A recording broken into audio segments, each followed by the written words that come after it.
Before you release. Yeah, like before the music video release, yeah.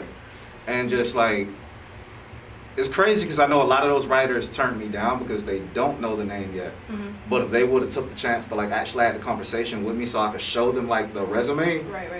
they probably would have been more willing to talk. But then like the people that did take the chance to write the article, those are people that did like just take the moment to actually talk to me, and they're just like, damn, like. And they got the vision and the concepts. Yeah, and they're just like, how come we haven't seen you yet? You've been like all over Central Florida doing this stuff. You're on the web doing this stuff, like.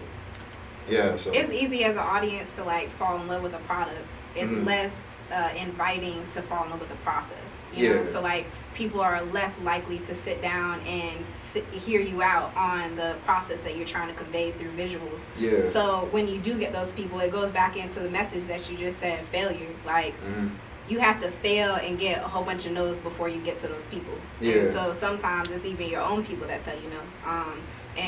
And like we're speaking about OnlyFans, so like how did that come about? How did you even like cultivate that? Yeah. All right, so this was maybe a week or two after my last public performance, which was at Santa Fe for the Social Injustice Week in February.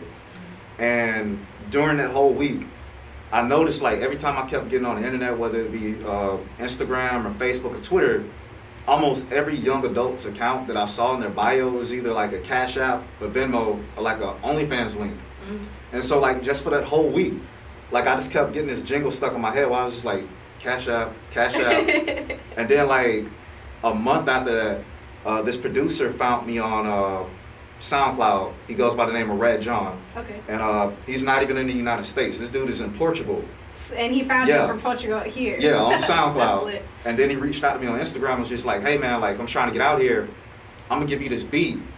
See what you can do with it. And like honestly at first I wasn't even gonna do the song because I was just like, this beat is so different from like my current like sound. And I was like, you know what, like screw it. Let me try this jingle over this beat. And then it ended up turning into a whole song, and like we released it for free, which a lot of people don't know. We released it for free for like 2 weeks.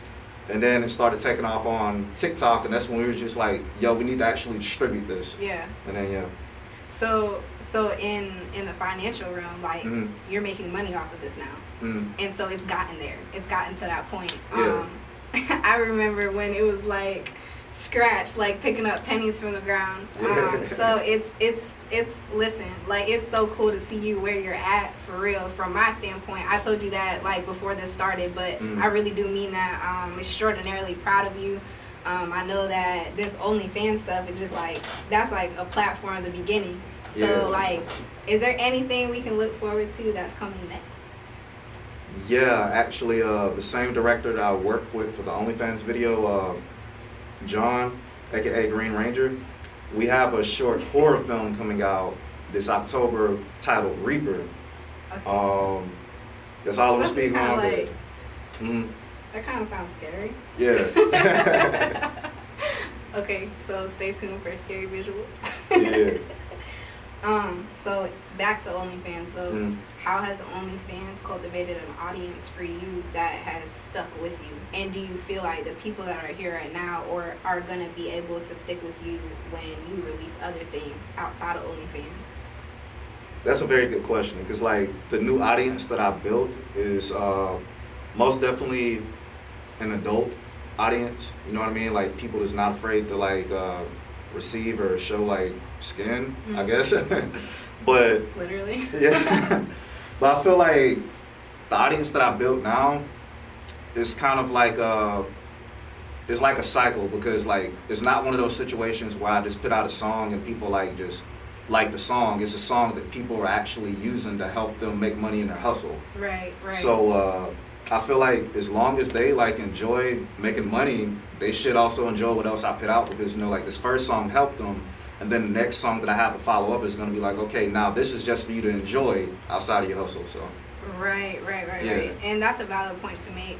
Something that somebody can use in their own process. Yeah. So like while you're going through your own process, you've really released something that somebody can use in theirs. And so that's powerful in itself. I feel like the OnlyFans song probably is not going to run out of a ring. You feel what I'm saying? Yeah. It's not going to run out of a tune. So There's certain things that you get like acceptable to, or it's a new song